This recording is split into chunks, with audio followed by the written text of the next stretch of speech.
നമസ്കാരം, right story ന്യൂസിലേക്ക് ഏവർക്കും സ്വാഗതം.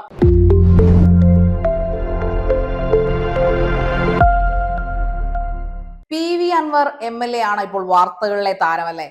പി.വി. അൻവർ എന്ന തീപ്പൊരിയായി കെട്ടുപോകുമെന്ന് പലരും പരാമർശിച്ച അദ്ദേഹം ഇന്ന് തീപ്പൊരിയല്ല, തീഗോളമല്ല, മൊത്തം തീയായി മാറി കേരളക്കരയാകെ കത്തി എരിച്ചുകൊണ്ടിരിക്കുന്നു എന്ന് വേണം പറയാൻ. പ്രത്യേകിച്ചും പൊളിറ്റിക്സിൽ, രാഷ്ട്രീയത്തിൽ, ഇടതുപക്ഷ രാഷ്ട്രീയത്തിലെ കത്തിജ്വലിച്ചുകൊണ്ടിരിക്കുന്ന ഒരു പവർഫുൾ ശക്തിയായി, ഒരു ഒറ്റയാൾ പോരാട്ടമായി പി.വി. അൻവർ മാറുകയാണോ എന്ന് ഇന്ന് കമ്മ്യൂണിസ്റ്റ് പാർട്ടി ഭയക്കുന്നുണ്ട്.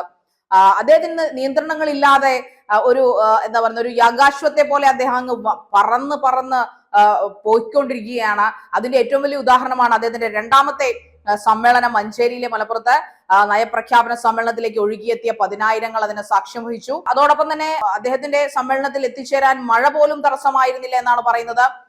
DMK പോയി അദ്ദേഹം കാണുകയും സ്റ്റാലിനുമായിട്ട് സംസാരിക്കാൻ സാധിച്ചില്ലെങ്കിലും അവരുടെ ആശീർവാദം മേടിക്കാൻ പോവുകയാണെന്നുള്ള വാർത്തകൾക്കിടയിൽ DMK അദ്ദേഹത്തെ സപ്പോർട്ട് ചെയ്യുന്നില്ല, ദ്രാവിഡ മുന്നേറ്റ കഴകത്തെ സപ്പോർട്ട് ചെയ്യുന്നില്ല എന്നൊരു വാർത്തയൊക്കെ അതിനിടയ്ക്ക് വരുന്നുണ്ടായിരുന്നെങ്കിൽ പോലും DMK പ്രവർത്തകർ മഞ്ചേരിയിലെ വേദിയിൽ എത്തിയിരുന്നു എന്നുള്ളതിന് തെളിവാണ് മാധ്യമങ്ങളിലൂടെ പറയാൻ സാധിച്ചത്. പ്രത്യേകിച്ചും നീലഗിരിയിലെയും ഡിണ്ടുഗലിലെയും ഒക്കെ DMK പ്രവർത്തകർ താൻ സ്റ്റാലിന്റെ തോഴനെ കാണാൻ, അദ്ദേഹത്തിന്റെ നയപ്രഖ്യാപനം കേൾക്കാൻ, അദ്ദേഹത്തെ പാർട്ടി പ്രഖ്യാപനം കേൾക്കാൻ എത്തിയിരുന്നു എന്നതിന് തെളിവുകളുണ്ട്. അതോടൊപ്പം തന്നെ പറയാൻ സാധിക്കുന്നത് പി.വി. അൻവർ എന്ന് പറഞ്ഞ തീപ്പൊരിയായി കെട്ടിത്തിക്കളയുമെന്ന് ചിന്തിച്ചിരുന്ന അദ്ദേഹം തന്നെ അദ്ദേഹത്തെ തീകോളമാക്കി വളർത്തിയെന്ന് വേണമെങ്കിൽ പറയാം. സഖാവ് പിണറായിയും അദ്ദേഹത്തിന്റെ അണികളും ശരിക്കും PVയെ പേടിക്കുന്നുണ്ട് എന്ന കാര്യത്തിൽ ഒരു സംശയമില്ല. അതിന്റെ ഏറ്റവും വലിയ ഉദാഹരണമാണ് ADGPയുടെ തൊപ്പി അല്ലെങ്കിൽ സ്ഥാനം തെറിച്ചുപോയത്.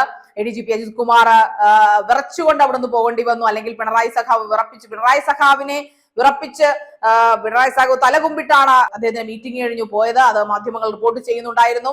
കാരണം ഇതിനു മുമ്പ് ഈ ആരോപണങ്ങൾ പലവട്ടം ഉന്നയിച്ചപ്പോഴും പി.വി. അൻവർ MLAക്കെതിരെ ഗുരുതര പ്രത്യാരോപണങ്ങളാണ് നമ്മുടെ മുഖ്യൻ പരാമർശങ്ങൾ നടത്തിയത്.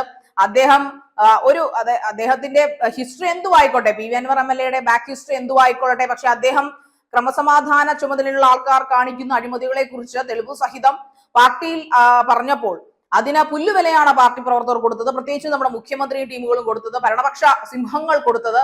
അതിനു പകരം അദ്ദേഹത്തിനെതിരെ ഭയങ്കരമായ ഗുരുതര ആരോപണങ്ങൾ മുഖ്യൻ ഉന്നയിക്കുകയും ചെയ്തു. അദ്ദേഹം ഒരു മത തീവ്രവാദി എന്ന നിലയിലും അതുപോലെ മതസ്പർദ്ധ ഉണ്ടാക്കുന്ന നിലയിലും അത് സ്വർണ്ണക്കടത്തിന്റെ രാജാവ് എന്ന നിലയിലും ഒക്കെയാണ് പി.വി. അൻവറിന് ആരോപണങ്ങൾ ഉന്നയിച്ചത്. പി.വി. അൻവറിനെ വല്ലാതെ ചൊടിപ്പിച്ചു. ശരിക്കും തന്നെയുള്ള വടിവെട്ടി പി.വി. അൻവറിനെ കൊടുക്കുകയായിരുന്നു മുഖ്യൻ ചെയ്തതെന്ന് വേണമെങ്കിൽ ഇതോടെ കരുതാം. അതുകൊണ്ട് തന്നെ തന്റെ പുതിയ പാർട്ടി രൂപീകരണ ലെവലിൽ വരെ പി.വി. അൻവറിനെ എത്തിച്ചേരാൻ ഒരു കാരണമായത് മുഖ്യന്റെ ഈ പ്രവർത്തനങ്ങൾ തന്നെയാണ്, അല്ലെങ്കിൽ പാർട്ടിയുടെ നിലപാടുകൾ തന്നെയാണെന്ന് പറയാതിരിക്കാനാവില്ല.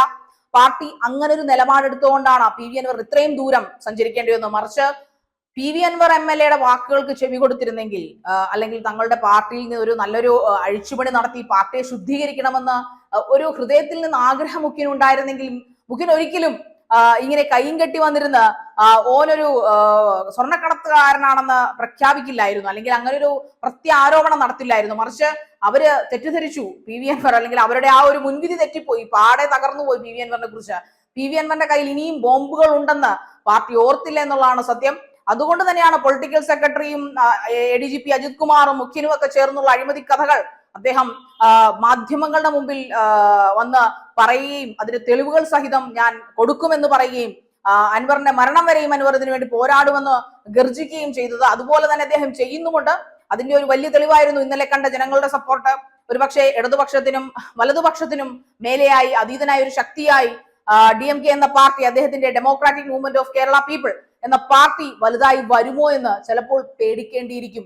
അങ്ങനെ ഒരു ഭയം മുഖ്യമനും ടീമിനും അതുപോലെ പ്രതിപക്ഷത്തിനും ഉണ്ടോ എന്ന് പോലും സംശയിക്കേണ്ടിയിരിക്കുന്നു. കാരണം പി.വി. അൻവർ MLA പറഞ്ഞ കാര്യങ്ങൾ സത്യമായത് കൊണ്ടാണ്, അല്ലെങ്കിൽ അതിൽ എന്തെങ്കിലും സത്യാവസ്ഥയുണ്ട്, ഇനിയും താങ്കൾ നടപടി എടുത്തില്ലെങ്കിൽ ഒരുപക്ഷെ ഭരണക്കസേരയിൽ നിന്ന് ഇറങ്ങി ഓടേണ്ടി വരുമെന്നൊരു ഭയം ചിലപ്പോൾ നമ്മുടെ പിണറായി സഖാവിന് ഉണ്ടായിരുന്നിരിക്കാം. അതുകൊണ്ടാണ് ഇന്നലെ നയപ്രഖ്യാപന വേദി അവിടെ നടക്കുമ്പോൾ, അല്ലെങ്കിൽ അദ്ദേഹത്തിന് വേണ്ടി അണികൾ നിരക്കുമ്പോൾ ഇവിടെ ADGPയുടെ സ്ഥാനം തെറിപ്പിക്കാനുള്ള ഒരു തീരുമാനം ഇന്നലെ ഉണ്ടായത് ഒരുപക്ഷെ ഒരു വിരോധാഭാസമായിരിക്കാം, അല്ലെങ്കിൽ അതിൽ ചിലപ്പോൾ അറിയാതെ സംഭവിച്ചു പോകാം, രണ്ടും കൂടെ ഒരു ദിവസം നടന്നത്. എന്തു തന്നെ ആയാലും എല്ലാം നല്ലതിന് തന്നെ എന്ന് പറയുന്ന പോലെ ADGP അജിത് കുമാറിന്റെ സ്ഥാനം തെറിപ്പിച്ചതിന് കാരണക്കാരൻ പി.വി. അൻവർ എന്ന ഒരു റിപ്പോർട്ടർ, നമ്മുടെ ഡോക്ടർ അരുൺകുമാർ പറഞ്ഞു അദ്ദേഹമല്ല അതിന് കാരണക്കാരൻ, അദ്ദേഹത്തിന് പരാതി ഉണ്ടായിരുന്നത് വേറെ പല കാരണങ്ങളിലുമാണെന്ന് പറഞ്ഞപ്പോൾ അതിന് മറുപടിയായിട്ട് ഇന്ന് പി.വി. അൻവർ മറുപടി കൊടുത്തിട്ടുണ്ട്. ഡോക്ടർ അരുൺകുമാറിന്റെ യഥാർത്ഥ ഒരു നയം വ്യക്തമാക്കണം, പച്ചയ്ക്ക് അല്ലെങ്കിൽ പബ്ലിക്കായിട്ട് ഡിബേറ്റിന് ക്ഷണിച്ചിരിക്കുകയാണ്. നമ്മുടെ പാർട്ടിയിൽ നടക്കുന്ന ആ ഒരു തീവ്രവാദത്തെ കുറിച്ച്, പൊളിറ്റിക്കൽ തീവ്രവാദത്തെ കുറിച്ച് താനുമായിട്ട് ഡിബേറ്റ് ചെയ്യാൻ ഡോക്ടർ അരുൺകുമാർ, റിപ്പോർട്ടർ ചാനലിന്റെ ഡോക്ടർ അരുൺകുമാർ തയ്യാറാണോ എന്ന് പി വി അൻവർ പച്ചയ്ക്ക് ലൈവായിട്ട് ചോദിച്ചിട്ടുണ്ട്. അതിന് മറുപടി മാധ്യമപ്രവർത്തകൻ തന്നെ പറയട്ടെ, നമ്മൾ വേറെ മാധ്യമങ്ങളാണല്ലോ. മഞ്ചേരിയിൽ ഇന്നലെ നടന്ന പ്രഖ്യാപനത്തിൽ അദ്ദേഹം ഒരുപാട് കാര്യങ്ങൾ പ്രഖ്യാപിച്ചിരുന്നു.